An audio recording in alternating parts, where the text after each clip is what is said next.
Welcome to another video book review. This week we are looking at Magical Meetings, or the official title is The Non-Obvious Guide to Magical Meetings by Douglas Ferguson and John Fitch. So Douglas Ferguson, one of the authors, actually led a session at the Running Remote conference that I went to in May in Montreal.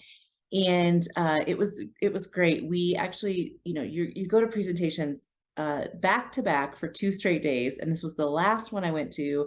You're kind of over it at that point. Like, a lot of information. You've just been overwhelmed with all of this great stuff. And his session was different, and it stood out to me. So his session was called Troika, and it was interactive. I don't know if you've heard of Troika. I had never heard of it before, but Troika means a group of 3 people working together. And that's what he had us do. So he had us get into these groups of 3 people. One person described to the other 2 a problem that they had. And then he had the person with the problem turn around and where they couldn't see the other people and impact them in any way, like facial expressions or anything. And the other 2 discussed the problem and came up with the solution, and then presented it to the first person as kind of as consultants, telling them, here's what you should do. They also did get a chance to ask clarifying questions during the session.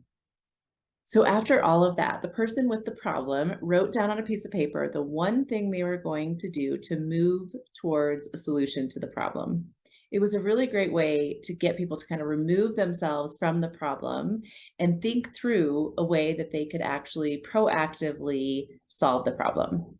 Douglas gave out a few copies of his book while we were there, but I didn't grab one. I saw that it was free on Kindle Unlimited, so I downloaded it when I got home and had to read it right away. While I was reading it, I took tons of notes and just came up with so many great ideas for ways that I could better facilitate the meetings that I'm involved in and the meetings that I lead. One of the quotes that I highlighted is, "A good meeting stays on task, ends on time, and reaches its objective by the end. A great meeting creates a sense of flow, the positive mental state of being completely absorbed by, focused on, and involved in your activities at a certain point in time, as well as deriving enjoyment from being engaged in that activity." If you attend meetings, which all of us do, and especially if you facilitate meetings, this book is a must read.